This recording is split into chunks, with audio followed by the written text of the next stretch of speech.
Assalamualaikum warahmatullahi wabarakatuh. Saya akan menjelaskan 5 langkah mudah budidaya buah pala agar cepat berbuah. Buah pala merupakan rempah asli Indonesia yang berasal dari Kepulauan Banda, Maluku. Jika kamu ingin membudidayakannya, pelajari langkah-langkah sebagai berikut. Tanaman pala tak hanya bermanfaat sebagai rempah untuk bumbu masak saja, namun juga dapat digunakan sebagai bahan minyak asteri yang baik untuk kesehatan. Oleh sebab itu, nilai ekonomi buah pala semakin naik dari waktu ke waktu. Apabila kamu tertarik untuk membudidayakannya, ikuti langkah-langkah berikut agar hasil panennya baik. Syarat tumbuh tanaman pala. Pertama, mari pahami syarat tumbuh tanaman pala terlebih dahulu. Tanaman ini hanya bisa tumbuh di negara beriklim tropis seperti Indonesia, di mana curah hujan per tahunnya adalah sekitar 2.000 sampai 3.000 mm per tahun. Kemudian, jika ingin tanaman berbuah dengan cepat dan banyak, lahan yang baik untuk digunakan adalah tanah gembur yang mengandung unsur hara, namun paling optimal di tanah vulkanis. Mendapat akses sinar matahari secara langsung minimal 7 jam per hari. Berada di ketinggian 200 sampai 700 meter dari permukaan laut. pH tanah berkisar antara 5,5. Memiliki sistem drainase agar air tidak mengenang. Kriteria lahan di ataslah yang menyebabkan buah pala lebih sering ditanam di pegunungan. Meski begitu, jangan gunakan lahan dengan ketinggian lebih dari 700 meter dari permukaan laut, sebab biasanya akan terjadi penurunan produksi buah pada pohon pala. Cara budidaya buah pala yang baik. Yang pertama, menyiapkan lubang tanam untuk buah pala. Jika sudah mendapatkan lahan yang tepat, kamu bisa mulai dengan menyiapkan lubang tanam.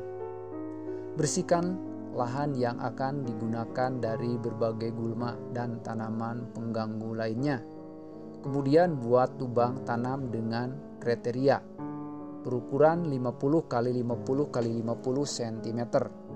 Beri jarak secukupnya.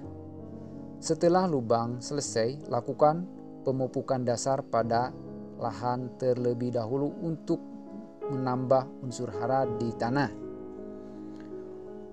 Pupuk dasar terbaik adalah campuran antara pupuk kompos dan kandang dengan perbandingan 1:1. Masukkan campuran pupuk ini ke dalam lubang tanam yang baik. Lalu lakukan langkah berikut. Larutkan 2-3 kg gula tebu ke dalam 1 bak air. Tambah sebotol M4 atau bakteri pengurai ke dalam larutan. Diamkan campuran tersebut selama 1 kali 24 jam. Siram larutan ke dalam air lubang tanam yang telah terisi pupuk. Tutup lubang dengan tanah dan tunggu hingga 2 minggu agar pupuk terurai sempurna. Sembari menunggu pupuk terurai, kamu bisa menyiapkan bibit buah pala dan membuat saluran drainase. Yang kedua, menyiapkan bibit pala untuk ditanam. Budidaya pala akan lebih optimal jika kamu menggunakan bibit generatif biji dari tanaman unggul.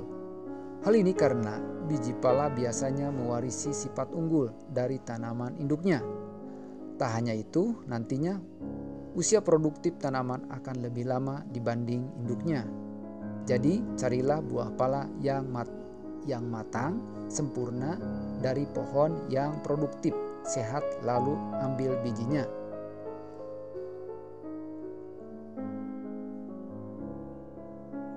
Yang ketiga, pemindahan tunas buah pala ke lahan.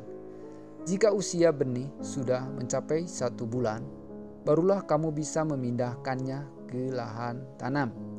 Waktu terbaik untuk melakukan ini adalah di sore hari agar tanaman tidak layu akibat terik matahari.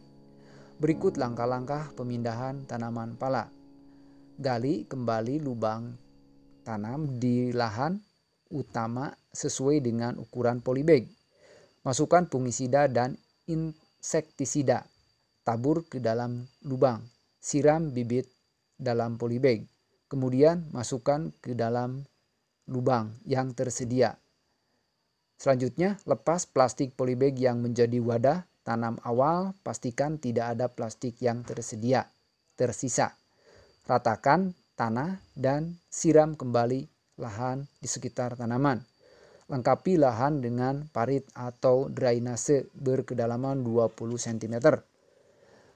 Jika lahan tanamanmu konturnya miring, maka selokan tak diperlukan ke dalam air karena akan mengalir ke bawah dengan sendirinya. Yang penting pastikan tidak ada kemungkinan tanaman tergenang air ketika hujan deras. Yang keempat, tahap perawatan pohon buah pala. Pada tahap awal penanaman, kamu perlu melakukan penyiraman sekitar 5-7 hari sekali. Ini dilakukan dengan penyiraman air langsung ke dalam pangkal pohon. Namun jika tanaman sudah berusia di atas 6 bulan, tanaman hampir tidak memerlukan penyiraman. Kamu hanya perlu memberi air 2 minggu sekali ketika memasuki musim kemarau. Perawatan lainnya yang diperlukan yaitu pemupukan susulan NPK 1 bulan setelah pemindahan bibit dan dilakukan setiap 2 minggu sekali selama 6 bulan. Dilanjutkan dengan pemupukan dasar, ulang setiap 6 bulan sekali. Selanjutnya yaitu penyiangan rutin setiap 1 bulan sekali. Penggemburan tanah sekitar tanaman setiap 1 bulan sekali. Pemberian fungisida atau insektisida saat diperlukan.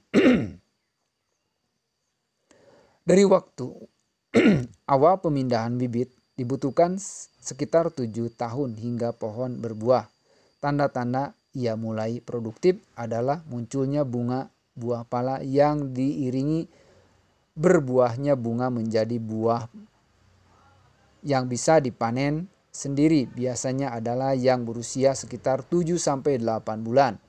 Berikut ciri-ciri buah pala yang sudah matang. Kulit buah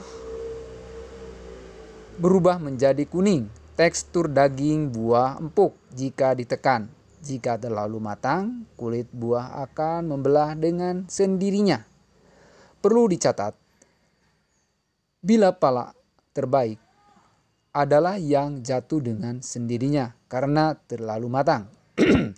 Jadi sebenarnya kamu tak perlu repot memetik buah pala.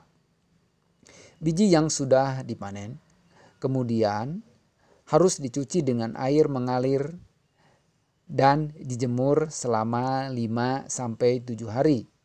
Setelah seluruh buah dipanen, lakukan perawatan pasca panen dengan pengocoran NPK sebanyak 3 kali.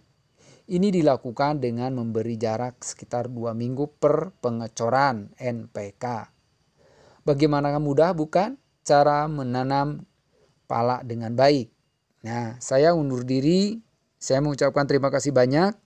Jangan lupa dukungannya melalui like, komen, dan subscribe. Dadah. Assalamualaikum warahmatullahi wabarakatuh.